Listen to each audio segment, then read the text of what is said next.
Au bon coup de nos membres, cette semaine, on reçoit Patrick Lagacé qui nous raconte comment il a vendu son offre d'achat pour 50 000 $. C'est parti!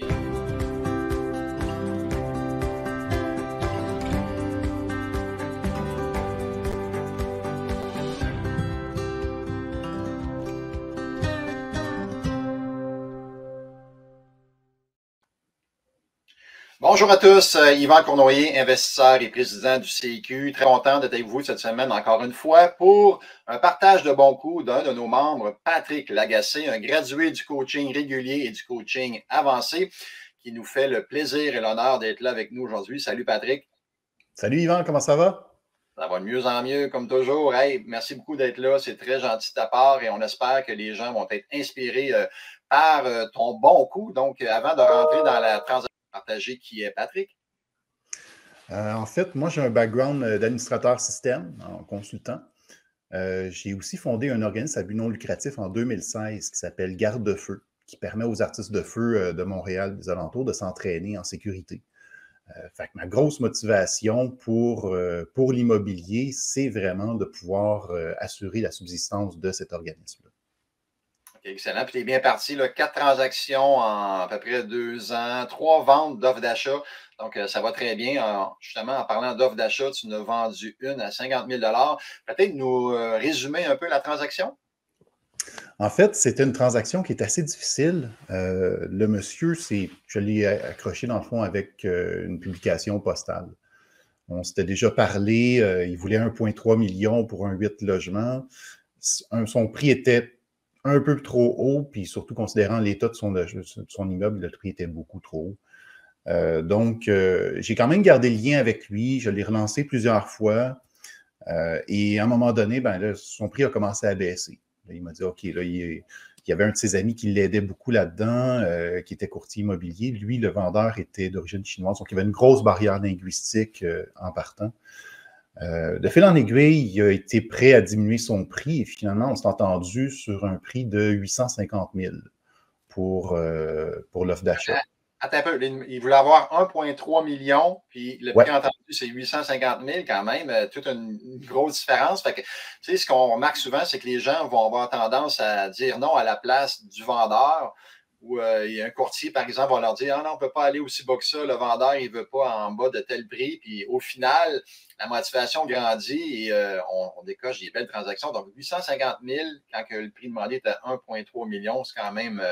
Faut le noter, la différence de prix. Donc, tu as trouvé cette transaction-là en faisant des envois postaux. C'est bien ça, Oui, ton rayon de soleil d'abondance, c'est les envois postaux, c'est ça?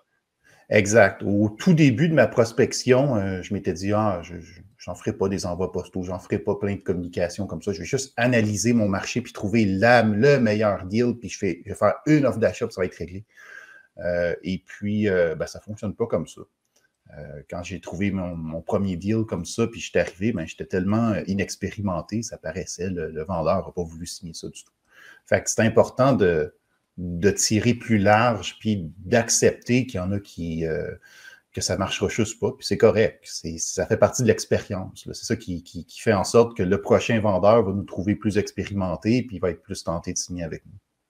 Quand on fait des envois postaux comme ça, c'est vraiment la loi des nombres qui compte. Ça me fait penser à un podcast qu'on a enregistré avec Patrick Filiatro, qui a fait, je pense, c'est 5000 envois de lettres postales comme tu fais. Puis il a quasiment tout acheté son parc immobilier avec des envois postaux comme ça. Donc, ça fonctionne, mais évidemment, il ne faut pas penser d'en envoyer 8 puis d'acheter nécessairement une transaction. Donc, sans nécessairement dire la quantité, mais tu en as quand même fait plusieurs, toi aussi. Puis des offres d'achat, tu en as fait plusieurs. Donc, c'est la loi des nombres. On se fait dire non, mais à un moment donné, on tombe sur une belle transaction. Puis 50 000 de profit quand même. Tu as mis combien de temps environ revenu? Tu peux être en faillite puis faire quand même de l'argent. Combien de temps tu as mis pour faire ton 50 000 environ? En fait, j'ai mis quand même beaucoup de temps parce que mon but, c'était vraiment de l'acquérir. C'était vraiment de l'optimiser, de faire les travaux. Fait que ça n'a jamais été signé dans une optique de vente d'achat à l'origine.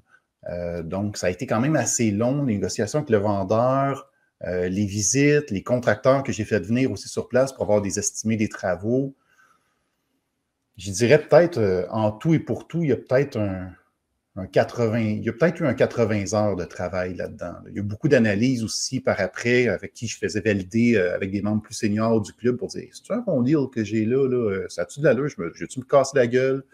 Le financement aussi, j'ai regardé les options de prêt privé, j'ai parlé avec Jean-Claude Lépine aussi là-dessus, Gilles Lafrenière. Fait que ça a été quand même long comme processus parce que vu que c'était mon premier gros deal, je voulais faire valider chaque step là, que je faisais.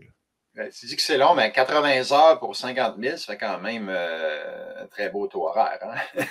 Ouais, c'est pas pire ça. Oui, c'est excellent. Ça remplace un emploi. Good, excellent. Donc, on a parlé du soleil de l'abondance, on a parlé du profit que tu as fait, de la façon que tu l'as trouvé. Qu'est-ce que tu as appris de nouveau dans cette transaction-là? Je dirais que c'est vraiment la durée, c'est vraiment le temps. Souvent, on regarde un peu la promesse d'achat, puis on se dit, bon, OK, les délais, 2 semaines pour la visite, pour l'inspection, pour ci, pour ça. Bon, en 3 mois, ça devrait être réglé. Mais quand on travaille dans le hors-marché, je trouve que c'est beaucoup plus long. On est en 1 à 1 avec le vendeur, mais il y a beaucoup plus de... Souvent, à l'origine, lui, il ne voulait pas vendre. Fait qu'il n'est pas allé voir un courtier pour dire « Ah, mais ça, sur le marché, je veux le vendre. » Quand je le contacte, généralement, il n'a pas pensé encore à vendre. L'idée n'est pas encore forgée. Fait que c'est quand même très long, cette transaction-là. Ça a duré un bon 9 mois, je pense, un bon 10 mois. Ouais, un bon 10 mois. Un bon point, Patrick. Quand tu approches des gens qui ne sont pas en vente, il y a une certaine maturité ou une maturation à avoir de la part d'un vendeur, surtout s'il est conjointe. Des fois, il faut qu'il en parle à l'autre. Donc, ça peut être long, mais par contre, on est souvent tout seul dans le décor. Donc, il y a moins de stress comparativement, par exemple, à Centris, où ils sont prêts à vendre, mais il y a comme 80 personnes qui sont intéressées à la propriété. Donc, c'est un gros avantage. Je pense que les 4 que tu as achetés, c'était hors marché, ça se peut-tu? Oui, moi, je suis uniquement hors marché. 100% hors marché tout le temps. Et puis, dans cette transaction-là aussi, ce qui a été particulier, c'est qu'à un moment donné, plus on avançait, quand on approchait la date du notaire, à un moment donné, le vendeur, il ne voulait plus vendre parce qu'il avait reçu d'autres offres qui étaient plus généreuses. Fait que là, ça avait été assez difficile de ce côté-là parce que là, il ne croyait plus qu'on avait le financement. Il y a plein de choses qui ont fait en sorte que c'était vraiment là, OK, est-ce qu'on reste de perdre la transaction ou est-ce que, vu que c'était ma première à ce moment-là, je peux te dire que j'étais vraiment nerveux. J'étais vraiment content de faire ça avec Isabelle, qui a beaucoup plus d'expérience que moi, qui était vraiment, non, regarde ça, on ne se laisse pas faire là-dessus, on va faire ça.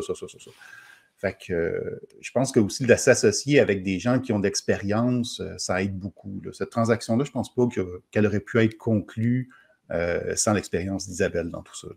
Excellent travail d'équipe. Good. Oui. Le temps file, ça va vite. Il reste environ 4-5 minutes. T'aurais-tu un livre inspirant peut-être que tu pourrais partager aux gens? Qu'est-ce qui t'a comme motivé récemment comme lecture?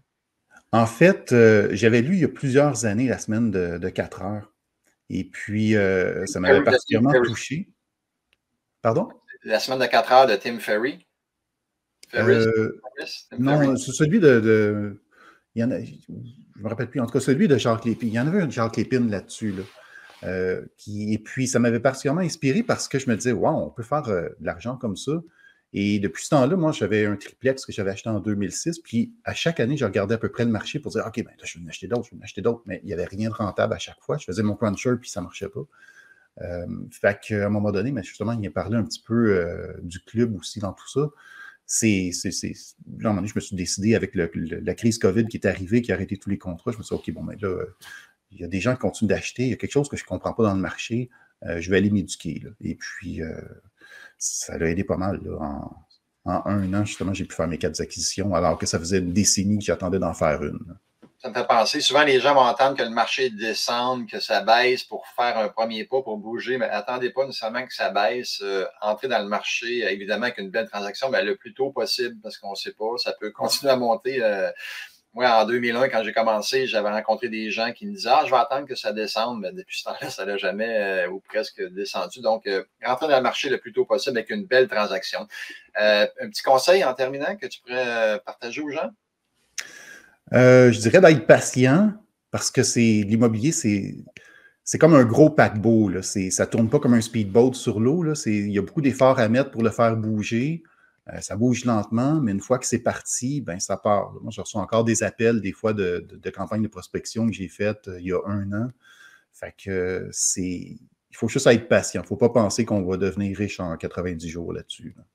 Excellent. C'est une grosse locomotive, c'est long à partir, mais un coup parti, c'est difficile à arrêter, surtout si tu fais beaucoup de prospection comme toi tu fais. Tu as des retours des fois quelques mois plus tard d'une action que tu as fait, puis qui va te rapporter des fruits. Donc là, tu as beaucoup d'actions en cours, puis sûrement que dans quelques mois, on va se reparler pour un autre bon coup que tu auras fait des actions présentement. Donc, merci beaucoup, Patrick, d'avoir été là. Peut-être un petit mot de la fin pour nos auditeurs. Lâchez pas. Si jamais vous avez le goût de vous intéresser aux arts de feu, vous cherchez un organisme à supporter, Garde-Feu, c'est vraiment un bel organisme, puis les mécènes sont toujours bienvenus. Excellent. Donc, merci beaucoup, Patrick, d'avoir été là. On espère que ça va vous aider dans votre processus. Et comme disait Patrick, lâchez pas, poursuivez vos actions. Et un jour, ça sera payant à la hauteur peut-être de 50 000, comme Patrick a fait, en vendant un offre d'achat. Donc, merci, Pat. Merci beaucoup. À Salut. bientôt.